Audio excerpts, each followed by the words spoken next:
Hello and welcome to कॉम्पेट्रो academy. Hindi की एक और क्लास आपके समक्ष प्रस्तुत है। आपको ज्ञात होना चाहिए इस कॉम्पेट्रो एकेडमी चैनल पर हम हिंदी की कंप्लीट क्लासेस, कहने का मतलब हिंदी के कंप्लीट सिलेबस को कवर कर रहे हैं। चाहे आप किसी भी ऐसे कॉम्पिटिटिव एग्जाम की तैयारी कर रहे हैं जिसमें हिंदी पूछी जाती है, तो ये सभी क्लासेस आपके लिए ही हैं। और इन क्लासेस में मैं सिलेबस को इतने बेहतरीन तरीके से कवर कर रहा हूँ कि आपको बहुत अच्छे से समझ में आएगा, आपका कोई डाउट नहीं बचेगा, नोट्स के रिगार्डिंग आपकी कोई समस्या नहीं होगी और कंटेंट क्वालिटी और कंटेंट की डेप्थ इतनी ज़्यादा है जो आपको विभिन्न प्लेटफॉर्म्स के पेड बैचेस में भी नहीं मिलेगी। इस चीज़ से आप बेफिक्र रहिए। कंटेंट क्वालिटी और एग्जाम ओरिएंटेड चीज़ें मैंने इन क्लासेस में बिल्कुल भर भर के डाल दी हैं। और दूसरा यहाँ पर जो यूनिक बात है वो है इनको रिप्रेजेंट करने का तरीका, जो अभी आपके सामने भी है। अभी आप अपनी स्क्रीन पर पूरा सिलेबस देख पा रहे हो। इसी तरह हम हिंदी का कंप्लीट सिलेबस पूरा करेंगे जो अभी आपको अपनी स्क्रीन पर दिख रहा है। ये कुल मिलाकर के 28 भाग हैं, 28 भाग हैं। ये सारे के सारे भाग हम इन क्लासेस के माध्यम से कंप्लीट करने वाले हैं। मैं आपको बता दूं, इससे पहले 10 क्लासेस हो चुकी हैं और उन 10 क्लासेस में हम इतना कंटेंट कवर कर चुके हैं जिसमें हमने भाषा का परिचय कर लिया है, हमने उसमें हिंदी भाषा के तथ्यों को कर लिया है, हमने उसमें लिपि नाम के बिंदु को पूरा कवर कर लिया है, व्याकरण का परिचय बिंदु भी कर लिया है और इसके अलावा विराम चिन्ह भी हमने कंप्लीट कर लिए हैं। और लास्ट क्लास में हम डिस्कस कर रहे थे स्वर और उनके प्रकार, और इन्हें भी हमने क्लास नंबर 10 में डिस्कस कर लिया है। और आज की इस क्लास में जो नेक्स्ट टॉपिक होगा वो होगा व्यंजन और उनके प्रकार। तो आज की इस क्लास में वर्णमाला में हम बात करेंगे व्यंजनों की और उनके प्रकारों की। लेकिन ध्यान रखिएगा, ये टॉपिक ना काफी बड़ा है, इसलिए ऐसी संभावना है कि ये 1 पार्ट, 2 पार्ट या 3 पार्ट में कवर होगा, क्योंकि मैं कोई चीजें छोड़ना नहीं चाहता। ऐसा नहीं है कि जल्दबाजी में बस एक क्लास बनाने के चक्कर में कुछ चीजें स्किप कर दूं। समय तो लगेगा, लेकिन हमारी कोशिश यही रहेगी कि चीजें सभी की सभी कवर हों और एग्जाम ओरिएंटेड चीजें हों। जो प्रश्न एग्जाम में आए हुए हैं उनसे संबंधित थ्योरी और उनसे संबंधित फैक्ट्स मैं आपको अच्छी प्रकार से समझाऊं। तो इस बात से परेशान नहीं होना कि 1 पार्ट में होगा, 2 पार्ट में होगा, 3 में, जितने भी पार्ट में होगा हम इसको कंप्लीट करेंगे। तो आइए आज की क्लास की शुरुआत करते हैं और व्यंजनों को विस्तार पूर्वक पढ़ते हैं। जैसा कि हेडिंग आपके सामने है कि व्यंजनों का विस्तृत अध्ययन। अब यहाँ सबसे पहला जो प्रश्न बनता है वो इस व्यंजन शब्द से ही बनता है और ये पूछा भी जा चुका है कि व्यंजन शब्द का संधि विच्छेद क्या है। तो व्यंजन शब्द जो है वो वी प्लस अंजन से मिलकर के बना है। किससे मिलकर बना है? वी प्लस अंजन से मिलकर बना है। और ये किस संधि में बनता है? ये यण संधि का उदाहरण है। जब हम स्वर संधि पढ़ेंगे तो वहीं पर स्वर संधि का ही एक प्रकार पढ़ेंगे, यण संधि, और उसी यण संधि का ये उदाहरण है वी प्लस अंजन। अब यहां तक तो बात समझ में आ गई कि व्यंजन शब्द वी प्लस अंजन से मिलकर के बना है, लेकिन इनका मतलब क्या है वी प्लस अंजन का? तो यहां पर वी का तो अर्थ होता है साथ और इस अंजन का मतलब होता है जुड़ना। कहने का मतलब क्या हुआ? इन दोनों को कंबाइन करोगे तो इसका मतलब हुआ व्यंजन मतलब साथ में जुड़ना। और व्यंजन किसके साथ जुड़ते हैं? स्वर के साथ। फॉर एग्जाम्पल, जैसे यहां पर कै प्लस ए मिलके बनता है कै, तो इस कै के साथ क्या जुड़ा हुआ है? ए स्वर जुड़ा हुआ है। अब एक बात तो ये रही जो मैंने आपके सामने प्रस्तुत की। अब अलग अलग भाषा वैज्ञानिकों के अलग अलग मत हैं। कुछ भाषा विद्वानों ने इसको इस तरह से सही माना, लेकिन मैं आपके सामने एक और दृष्टिकोण प्रस्तुत करना चाहता हूं। कुछ भाषा वैज्ञानिकों ने यह माना है कि व्यंजन बना है इस तरह से, व्यज प्लस अन प्लस ज प्लस न। उनका यह मानना है कि ये कोई संयुक्त शब्द नहीं है जिसका संधि विच्छेद हो सके। उनका यह मानना है कि ये एक मूल शब्द है और ये किस किस से जुड़ करके बन रहा है? एक तो हो गया व्यज, और इन तीनों को जोड़ देंगे तो बन जाएगा अंजन, और इस पूरे को आप एक साथ जोड़ेंगे तो बन जाएगा व्यंजन। जहां इस व्यज का तो मतलब बताया जाता है कि प्रकट करना और अंज का मतलब बताया जाता है आवाज देने वाला। लेकिन अब आप इस बात में बहुत ज्यादा मत पड़िए, ये बस मैंने आपको ये समझाने के लिए बताया कि अन्य विद्वानों का क्या मत है। आप बस एक ही बात समझ के रखिए कि स्वरों की सहायता से बोले जाने वाले वर्ण व्यंजन कहलाते हैं। हम ये बात इससे पिछली वाली क्लास में भी समझ चुके हैं और मैं इंट्रोडक्शन के रूप में आपको ये बात फिर बता रहा हूं कि व्यंजन स्वतंत्र उच्चारित नहीं होते, इनको बोलने के लिए स्वरों की हेल्प लगती है। और आप ये बात भी अच्छी तरह से जानते हैं कि व्यंजनों की संख्या कितनी है?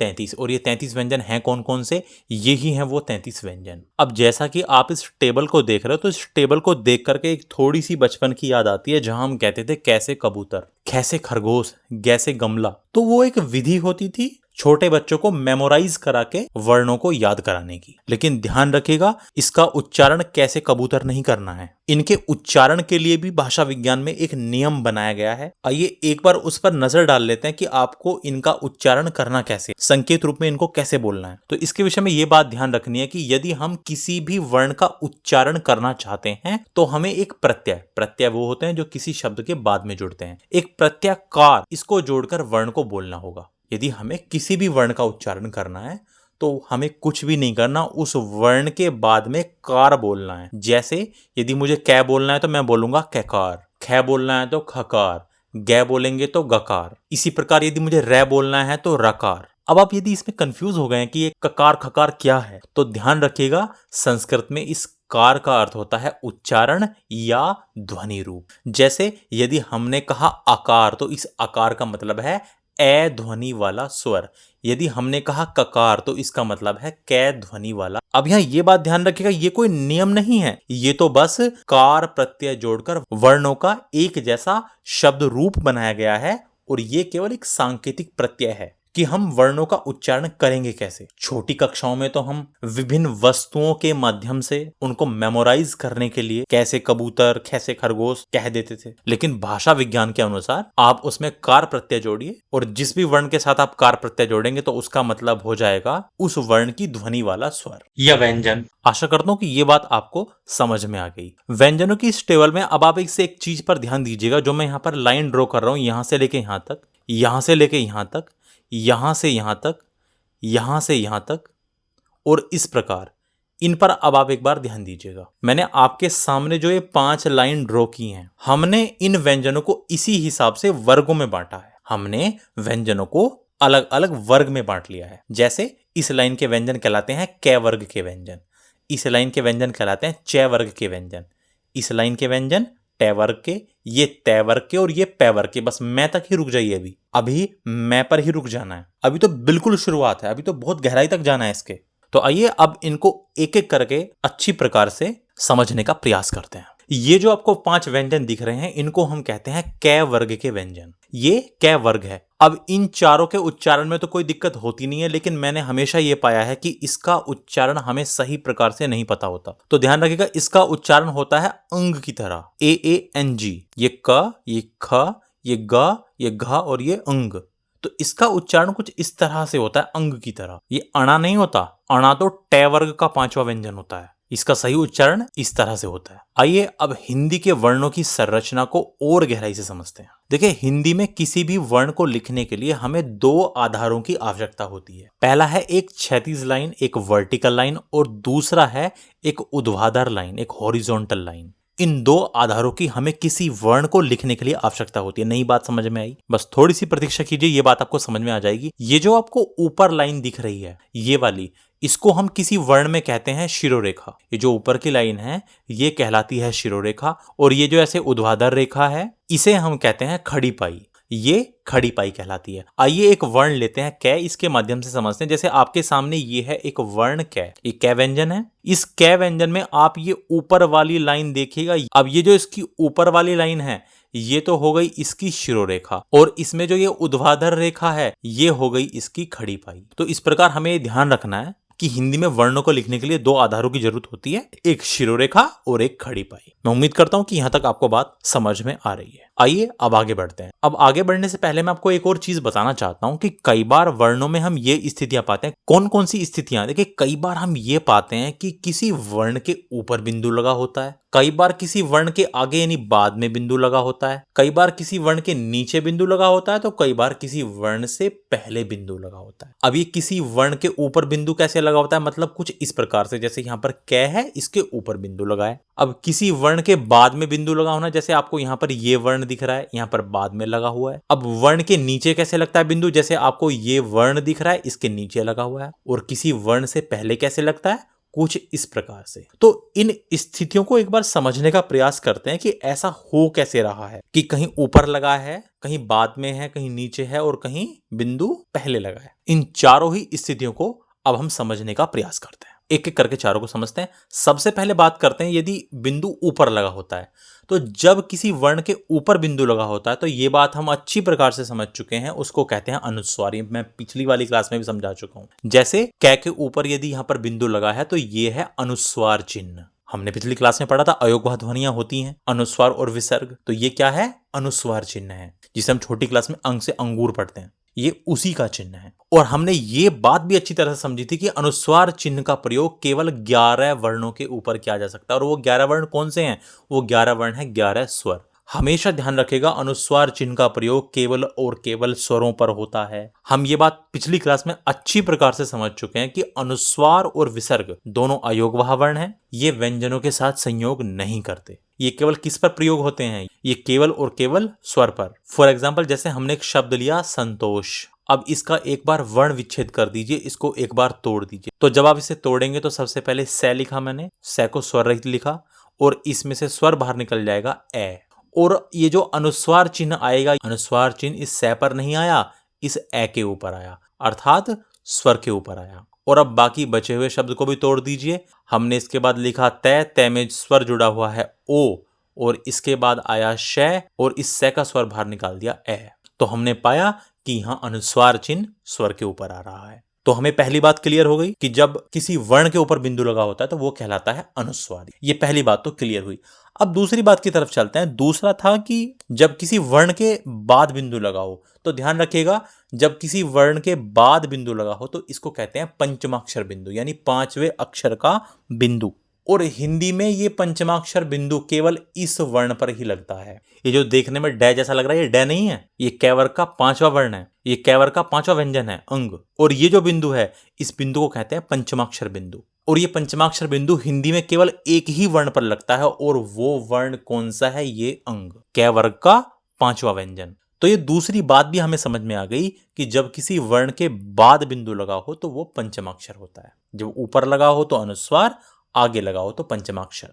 अब यदि किसी वर्ण के नीचे बिंदु लगा हो तो ध्यान रखिएगा, जब किसी वर्ण के नीचे बिंदु लगा हो तो उसे हम कहते हैं ताड़नजात चिन्ह या उत्क्षिप्त चिन्ह। और सरल भाषा में इस उत्क्षिप्त का मतलब होता है फेंका हुआ चिन्ह। इस उत्क्षिप्त शब्द का मतलब क्या होता है? फेंका हुआ। और हमें ये बात अच्छी तरह से पता होना चाहिए कि ताड़नजात चिन्ह या उत्क्षिप्त चिन्ह का प्रयोग हिंदी के 2 वर्ण पर होता है। और वो 2 वर्ण कौन कौन से हैं? वो दोनों हैं ये जो अभी आपको डे और ढह के जैसे दिख रहे हैं, लेकिन ये डे या ढह नहीं है। लेकिन अभी इसमें एक बात समझिए, ये उत्क्षिप्त चिन्ह लगा कैसे है? ये लगा कुछ इस प्रकार से है। टे वर्ग का तीसरा व्यंजन है डे और टे वर्ग का ही चौथा व्यंजन है ढह। इन्हीं के नीचे लग गया ये उत्क्षिप्त चिन्ह या ताड़नजात चिन्ह, और इसके भी नीचे लग गया ये उत्क्षिप्त चिन्ह या ताड़नजात चिन्ह। लेकिन अब आपको यहां एक बात ध्यान रखनी है, जब तक इनके नीचे ताड़नजात चिन्ह नहीं है, उत्क्षिप्त चिन्ह नहीं है, तब तक तो ये टे वर्ग का तीसरा व्यंजन है और ये टे वर्ग का चौथा व्यंजन है। लेकिन जैसे ही इसके नीचे ताड़नजात चिन्ह लग गया, उत्क्षिप्त चिन्ह लग गया, अब ये टे वर्ग के तीसरे और चौथे व्यंजन नहीं रहे। मैंने क्या बात बताई? जब तक इन दोनों वर्णों डे और ढह के नीचे ताड़नजात चिन्ह नहीं है,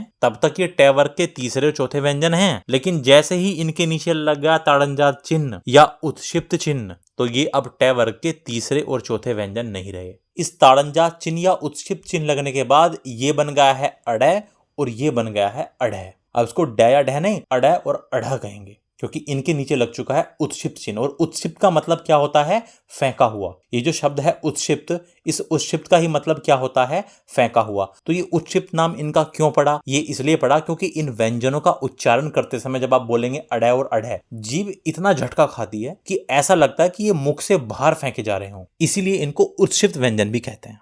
और साथ साथ ये बात और ध्यान रखिएगा, इन दोनों को द्विगुण व्यंजन भी कहते हैं। अड़े और अढ़ को द्विगुण व्यंजन के नाम से भी जाना जाता है। अब इनको द्विगुण क्यों कहा जाता है? क्योंकि इन व्यंजनों ने ताड़नजात चिन्ह लगने के कारण दूसरा रूप धारण कर लिया है, इसलिए इन दोनों व्यंजनों को द्विगुण व्यंजन कहा जाता है। क्योंकि ये डे और ढह व्यंजनों से क्या बन गए? अड़े और अढ़ बन गए, अर्थात इन्होंने दूसरा रूप धारण कर लिया। पहले ये टे वर्ग का तीसरा व्यंजन था और ये टे वर्ग का चौथा व्यंजन था, और इनके नीचे लग गया उत्क्षिप्त चिन्ह और ये बन गए अड़े और अढ़।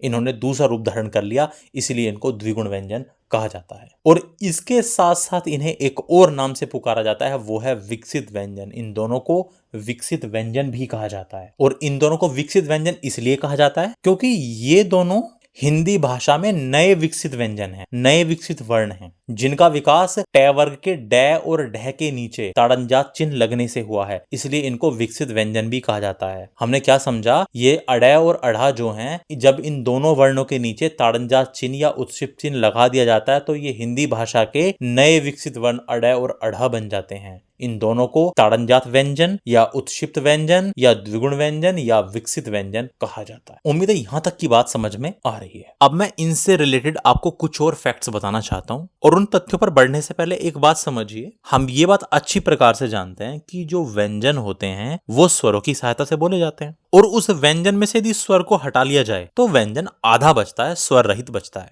फॉर एग्जाम्पल, जैसे कि हमने एक व्यंजन लिया ख, अब इसमें से यदि स्वर को बाहर निकाल दिया जाएगा तो ये कैसा बचेगा, ये बचेगा आधा ख, और इसमें से स्वर निकल जाएगा बाहर। तो ये जो व्यंजन बचा ये स्वर रहित बचा। इतना हम सभी को पता है। चलिए इस बात को नोट्स में इंक्लूड कर ही लेते हैं। मेरे कहने का अभिप्राय ये था कि व्यंजन वर्ण स्वरों की सहायता से बोले जाते हैं, और यदि स्वर को व्यंजन से हटा दिया जाए तो व्यंजन आधा यानी स्वर रहित हो जाता है। जैसे हमने एक एग्जांपल लिया क, अब इसमें से स्वर को बाहर निकाल दिया तो यहाँ पर स्वर रहित क बच गया। लेकिन ये जो द्विगुण व्यंजन है, ये जो उत्क्षिप्त व्यंजन है, इनके साथ ऐसा नहीं होता। द्विगुण व्यंजनों, उत्क्षिप्त व्यंजनों अड़ और अढ़ को आधा या स्वर रहित नहीं किया जा सकता। इनको आप स्वर रहित कर ही नहीं सकते। आइए उदाहरण देखते हैं। तो इसका उदाहरण ये आपके सामने है। यहाँ पर मैंने लिया अड़। अब आप इसको इस तरह से स्वर रहित नहीं कर सकते। अभी आपको इसके नीचे दो चिन्ह दिख रहे हैं, एक तो ताड़नजात चिन्ह और एक हलंत या हल चिन्ह। भाई इसमें से स्वर बाहर निकाला तो इसके नीचे हल चिन्ह आ गया, हलंत आ गया, ये स्वर रहित हो गया। लेकिन हम इनको इस प्रकार से स्वर रहित नहीं कर सकते। भाषा विज्ञान के नियमों के अनुसार यह अनुचित है, गलत है। उत्क्षिप्त व्यंजनों अड़ और अढ़ा को स्वरहित रूप में इस तरह से नहीं लिखा जा सकता, क्योंकि अड़ और अढ़ा स्वयं ही उत्क्षिप्त व्यंजन है और इनमें पहले से ही एक झटकेदार उच्चारण समाहित है। जब अड़ा और अढ़ा को बोलते हैं तो झटका सा लगता है कि जैसे मुख से बाहर फेंके जा रहे हों। इसलिए इनके नीचे हलंत लगाने का कोई औचित्य ही नहीं है, और ये लेखन के नियमों के अनुसार भी गलत है। तो इन दोनों के विषय में आपको ये बात भी ध्यान रखनी है कि द्विगुण व्यंजनों को स्वर रहित या आधा नहीं किया जा सकता। और अब एक बहुत ही मोस्ट इंपोर्टेंट बात इनके बारे में, द्विगुण व्यंजन या उत्क्षिप्त व्यंजन अड़ या अढ़ कभी भी किसी शब्द के आरंभ में नहीं आ सकते, अर्थात इनसे किसी शब्द की शुरुआत नहीं होती। ये कभी भी किसी शब्द के स्टार्टिंग में नहीं आ सकते, इनसे कोई शब्द स्टार्ट नहीं होता। इनका प्रयोग या तो शब्द के बीच में होता है या अंत में होता है। अभी मैं आपको इनसे बने शब्दों के उदाहरण नहीं दे रहा हूं। उसका कारण यह है कि जब मैं आपको व्यंजनों का वर्गीकरण समझाऊंगा तो वहीं पर एक प्रकार होगा जिसमें मुझे ये फिर से आपको बताने पड़ेंगे। मैं वहीं पर आपको इनके एग्जाम्पल्स दूंगा। तो अभी आप मन में ऐसा विचार मत लाइएगा इनका एग्जाम्पल तो बताया नहीं, तो ऐसी चीज के विषय में अभी बिल्कुल नहीं सोचना, कोई चीज नहीं छूटेगी। तो हमने ये तीसरा स्टेप भी समझ लिया कि जब किसी वर्ण के नीचे बिंदु लगा हो तो वो क्या होता है। अब अपनी चौथी बात की तरफ चलते हैं, जहां वर्ण के पहले बिंदु लगा हो। और जब वर्ण के पहले बिंदु लगा हो तो उसको हम बोलते हैं नुक्ता चिन्ह। और ये जो नुक्ता चिन्ह होता है ये होता है अरबी फारसी भाषा का। ये नुक्ता चिन्ह अरबी फारसी भाषा का होता है, और ये नुक्ता चिन्ह 5 वर्णों के ऊपर लगता है, क के ऊपर, ख के ऊपर, ग के ऊपर, ज के ऊपर और फ के ऊपर। और अब नुक्ता चिन्ह लगने के बाद इसका उच्चारण ज नहीं, ये हो गया ज, और इसका उच्चारण फ नहीं, ये हो गया फ, अर्थात इनकी ध्वनि ऊष्म हो जाती है। अभी ऊष्म या संघर्षी आपने नहीं समझा है, इसलिए अभी इस शब्द पर ध्यान मत दीजिए। अभी आप ये समझिए कि नुक्ता चिन्ह 5 वर्णों के ऊपर लगता है, और क्योंकि ये नुक्ता चिन्ह अरबी फारसी का होता है तो ये 5 वर्ण भी अरबी फारसी के कहलाते हैं। और ये 5 वर्ण अरबी फारसी के हैं, इसलिए इन्हें विदेशी व्यंजन, आगत व्यंजन या ग्रहित व्यंजन भी कहा जाता है। विदेशी से तो मतलब समझ में आता है कि अरबी फारसी के हैं। आगत का मतलब है ये दूसरी भाषा से हिंदी भाषा में आ गए, इनका आगमन हो गया। और ग्रहित का मतलब है हिंदी भाषा में इनको ग्रहण कर लिया गया, इसलिए इनको ग्रहित व्यंजन भी कहते हैं। जैसे हमने विदेशी स्वर, आगत स्वर या ग्रहित स्वर ओ को पढ़ा था जो अंग्रेजी भाषा से लिया गया था, ऐसे ही ये विदेशी व्यंजन, आगत व्यंजन और ग्रहित व्यंजन है। और यहाँ पर एक बहुत इंपॉर्टेंट बात ध्यान रखिएगा, नुक्ता चिन्ह का प्रयोग सबसे पहले राजा शिव प्रसाद सितारे हिंद ने किया था। आइए अब आगे बढ़ते हैं, च वर्ग की तरफ चलते हैं।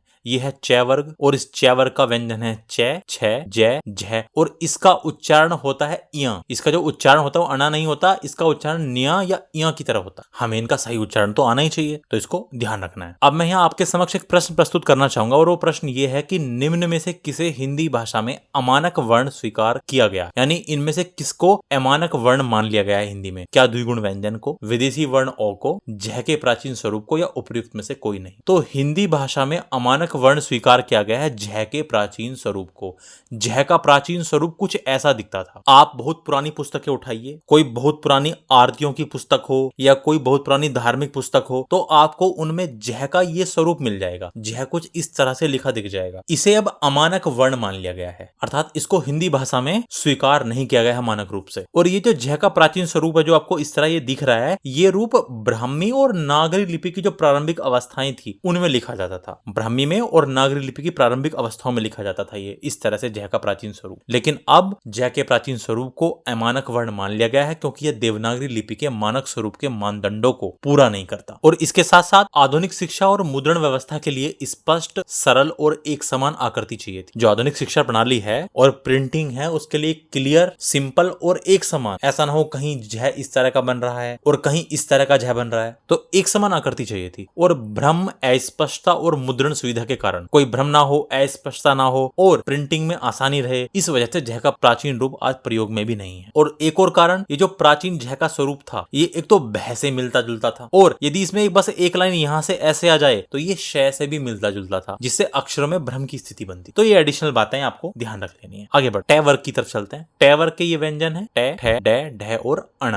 यहाँ अभी बस यही बात ध्यान रखनी है कि जो ड और ढ है ये ट वर्ग के तीसरे चौथे व्यंजन है, और अड़ और अढ़ा ये उत्क्षिप्त, द्विगुण और ताड़नजात या विकसित व्यंजन है। इनका ट वर्ग से कोई लेना देना नहीं है। अगला है त वर्ग। त वर्ग में जो व्यंजन है वो है त, थ, द, ध और न। यहाँ एक बार इस थ के ऊपर और ध के ऊपर ध्यान दीजिए। यहाँ इस थ के ऊपर आपको गोल घुंडी सी दिख रही है और ध के ऊपर आपको यहाँ पर गोल गोल घुमाव यानी गोल घुंडी जैसा दिख रहा है। जिन वर्णों के ऊपर गोल घुमाव या घुंडी लगती है, तब उस गोल घुमाव के ऊपर से शिरोरेखा नहीं गुजरती। फॉर एग्जाम्पल, जैसे आप देख रहे हैं थ, तो जहां ये गोल घुमाव है इसके ऊपर से शिरोरेखा नहीं गुजरी है। ध का जो गोल घुमाव है, यहां से शिरोरेखा नहीं गुजरी है। कई बार हम लेखन में इस तरह की गलती कर देते हैं, शिरोरेखा इस गोल घुमाव के ऊपर से भी गुजार देते हैं, लेकिन ये लेखन की दृष्टि से गलत है। और इसी प्रकार विसर्ग के ऊपर से भी शिरोरेखा नहीं गुजरती है। जैसे हम एक शब्द लेते हैं प्रातः काल, अब जहां पर विसर्ग आया है यहाँ शिरोरेखा टूट गई है। ये एक ही शब्द है, ये दो अलग अलग शब्द नहीं है, एक ही शब्द है,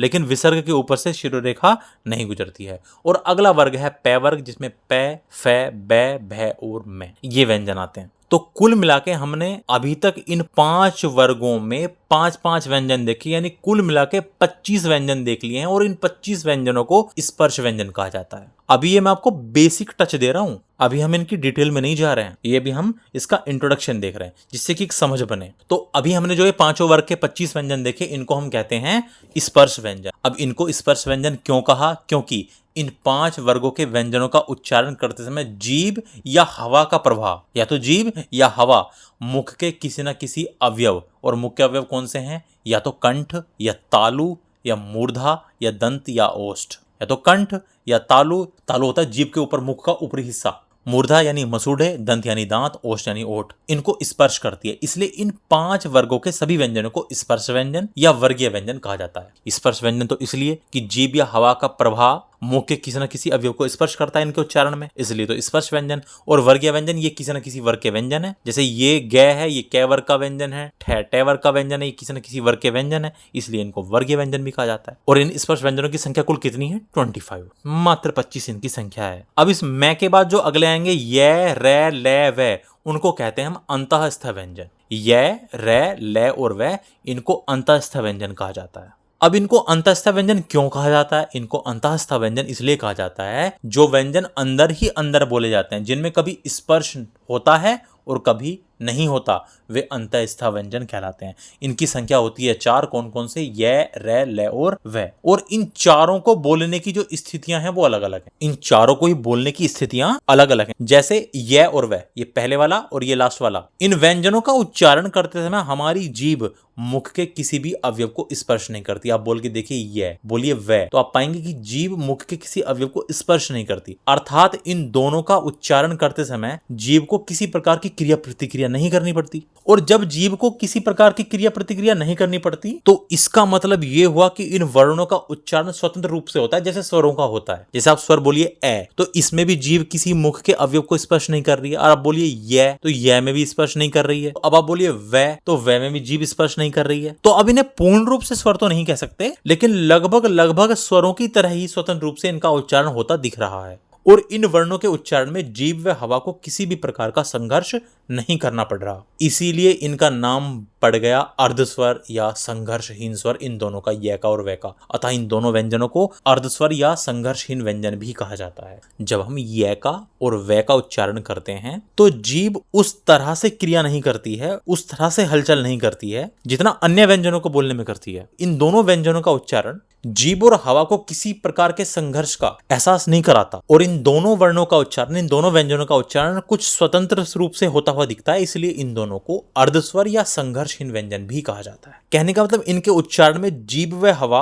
न तो अन्य व्यंजनों को बोलने के जैसे मुख के किसी अवयव को स्पर्श करती है। अब यहां से एक चीज निकल के आई, वैसे तो ये व्यंजन है, लेकिन इनका उच्चारण कहीं ना कहीं जीभ की क्रियाशीलता और हवा के आधार पर केवल स्वर के जैसा हो रहा है। ये स्वर नहीं है, क्योंकि इनको बोलने के लिए वैसे तो स्वर की आवश्यकता खुद पड़ रही है। ये कंप्लीटली स्वर नहीं है, ये व्यंजन है, लेकिन भाषा विज्ञान में इनको अर्ध स्वर की संज्ञा दी गई है और इनको स्वर व व्यंजन के बीच स्थित माना गया है। तभी परिभाषा आती है कि जिन व्यंजनों का उच्चारण स्वरों व व्यंजनों के बीच स्थित हो उन्हीं को कहते हैं अंतस्थ व्यंजन। का नाम अंतस्थ क्यों पड़ा? क्योंकि इनको माना जाता है कि इनका उच्चारण स्थान स्वरों और व्यंजनों के बीच स्थित है। तो ये चारों हैं अंतस्थ व्यंजन, और इसमें य और व हैं अर्धस्वर या संघर्षहीन। अब बात करेंगे इस लय की। जैसे य और व को अर्धस्वर या संघर्षहीन व्यंजन कहा जाता है, इसी प्रकार इस लय को पार्श्विक व्यंजन भी कहा जाता है। अब यहाँ पर शब्द आया है पार्श्विक। ये जो पार्श्विक शब्द है ये पार्श्व से बना है, और इस पार्श्व का मतलब होता है बगल या किनारा। और इस पार्श्व का क्या मतलब होता है? बगल या किनारा। और इसका सीधा सीधा मतलब ये है कि लय वो वर्ण है जिसका उच्चारण करते समय जीभ का आगे वाला भाग मसूड़ों को स्पर्श कर लेता है और वायु का प्रवाह जीभ के किनारों से बाहर आता है। जब आप लय बोलेंगे तो आप पाएंगे दांतों के बिल्कुल पिछले भाग पर, मसूड़ों पर, जीभ का